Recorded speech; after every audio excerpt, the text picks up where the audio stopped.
Assalamualaikum warahmatullahi wabarakatuh. Di sini saya dan teman saya dari kelompok 11 akan mempresentasikan tentang evaluasi strategi, tinjauan, evaluasi, dan kendali strategi. Proses manajemen strategi dapat menghasilkan keputusan yang memiliki konsekuensi jangka panjang yang secara signifikan.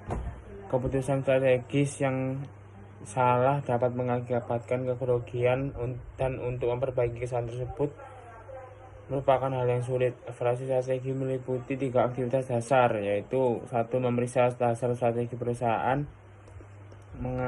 membandingkan hasil yang diharapkan dengan hasil yang aktual. 3. Mengambil tindakan koreksi untuk memastikan kinerja sesuai rencana. Proses evaluasi strategi. Evaluasi strategi dibutuhkan oleh semua tipe dan ukuran organisasi.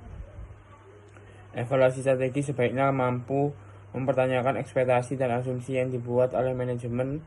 Aktivitas evaluasi strategi harus dilakukan terus-menerus untuk membantu standar penilaian perkembangan dapat dibuat dan dimonitor dengan lebih efektif. Kerangka kerja evaluasi strategi. Faktor eksternal dan internal dapat menghalangi perusahaan untuk mencapai tujuan jangka panjang dan tahunan. Secara eksternal, tindakan para pesaing, perubahan pemerintahan, perubahan teknologi, perubahan ekonomi, perpindahan demografi, dan tindakan pemerintah dapat menghambat pencapaian tujuan organisasi. Secara internal, strategi yang tidak efektif mungkin dipilih atau implementasi yang buruk mungkin dilakukan. Mengukur kinerja organisasi. Aktivitas evaluasi strategi penting lainnya adalah mengukur kinerja organisasi atau measuring organizational performance. Aktivitas ini termasuk membandingkan hasil yang diharapkan dengan hasil yang sesungguhnya, menyelidiki deviasi dari rencana, mengevaluasi kinerja individu, dan menilai perkembangan yang terjadi dalam mencapai tujuan yang telah ditetapkan. Para penyusun strategi menggunakan rasio untuk membuat 3 perbandingan kritis. 1. Membandingkan kinerja perusahaan selama periode waktu yang berbeda. 2. Membandingkan kinerja perusahaan dengan pesaing. 3. Membandingkan kinerja perusahaan dengan rata-rata industri. Mengambil tindakan korektif. Aktivitas evaluasi strategi terakhir yaitu mengambil tindakan korektif. Taking corrective action adalah melakukan perubahan untuk memposisikan kembali perusahaan ke tempat yang lebih kompetitif untuk masa depan. Perubahan yang mungkin dibutuhkan adalah mengubah struktur organisasi, menggantikan 1 atau lebih individu penting, dan menjual sebuah divisi atau merevisi sebuah misi bisnis. Selanjutnya akan dilanjutkan oleh teman saya, Muhammad Rizaldi Ardiansyah. Baik, saya akan melanjutkan presentasi dari teman saya. Kemudian ada balance scorecard, adalah alat evaluasi strategi yang penting. Balance scorecard mendapatkan namanya dari kebutuhan yang dirasakan perusahaan untuk menyeimbangkan pengukuran keuangan yang seringkali digunakan secara eksklusif dalam evaluasi strategis dan mengandalkan dengan pengukuran non-finansial seperti kualitas produk dan layanan pelanggan. Dasaran pikiran dari balance scorecard adalah perusahaan seharusnya menentukan sasaran dan mengevaluasi strategi pada kriteria daripada pengukuran keuangan. Sumber informasi evaluasi strategi terpublikasi. Sejumlah publikasi sangat membantu dalam mengevaluasi strategi perusahaan.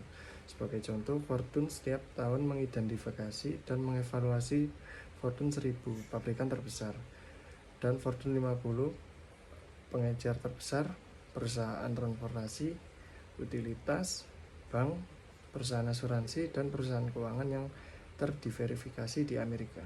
Fortune peringkat terbaik dan terburuk pada berbagai faktor seperti laba atas investasi, volume penjualan, dan profitabilitas.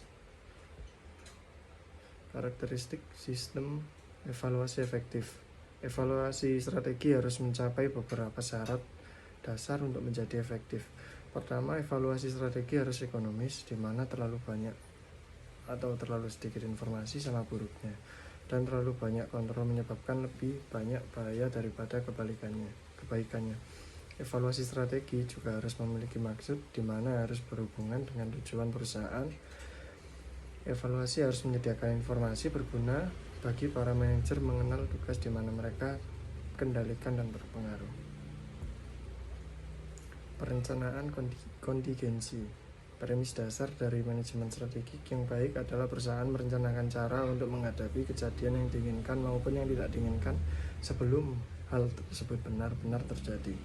Banyak sekali perusahaan yang membuat rencana kontingensi hanya untuk kejadian yang tidak diinginkan. Ini adalah kesalahan karena baik meminimalkan ancaman maupun memanfaatkan peluang dapat meningkatkan posisi bersaing perusahaan. Audit. Alat yang sering digunakan dalam evaluasi strategi adalah audit. Audit memeriksa laporan keuangan perusahaan untuk menentukan apakah hal tersebut telah disusun berdasarkan prinsip-prinsip akuntansi yang berlaku umum dan apakah mereka menunjukkan aktivitas yang benarnya yang terjadi di perusahaan. Kesimpulan, bab ini menyajikan kerangka kerja dari evaluasi strategi yang dapat memfasilitasi pencapaian tujuan tahunan dan jangka panjang. Evaluasi strategi yang efektif memungkinkan sebuah organisasi untuk memaksimalkan manfaat dari kekuatan internal saat mereka berkembang untuk memaksimalkan manfaat dari peluang eksternal saat mereka muncul, mengenali dan bertahan dari ancaman, dan untuk meminimalkan kelemahan internal sebelum menimbulkan kerusakan. Sekian dari kelompok kami. Apabila ada kurangnya, saya mohon maaf. Wassalamualaikum warahmatullahi wabarakatuh.